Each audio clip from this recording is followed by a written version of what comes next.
Merci Madame la Présidente.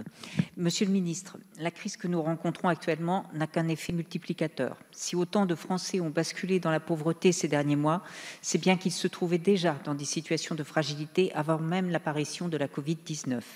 Aujourd'hui, selon l'Observatoire des inégalités, la 6e puissance mondiale compte 9,3 millions de pauvres si on se réfère au seuil de 60% du revenu médian.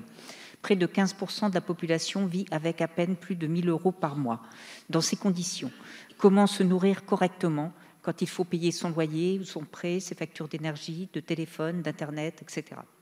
La pauvreté a des conséquences que la décence nous oblige à ne pas qualifier d'annexes, comme l'isolement social ou le développement de troubles psychologiques. La présidente d'ATD Quart Monde, Isabelle Bouillet, le rappelait la semaine passée, les gouvernants n'imaginent pas la honte et l'humiliation que ressentent les Français qui ont recours à l'aide alimentaire. Depuis le début de l'épidémie, étudiants et travailleurs doivent y recourir massivement. On l'a rappelé plusieurs fois. Il est plus que temps donc de ne plus simplement gérer la pauvreté, comme l'évoquait Madame Bouillet, mais bien d'en combattre les causes.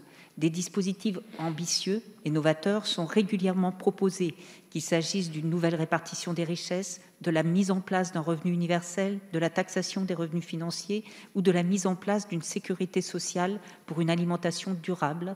Le creusement des inégalités impose de réfléchir à ces outils de solidarité.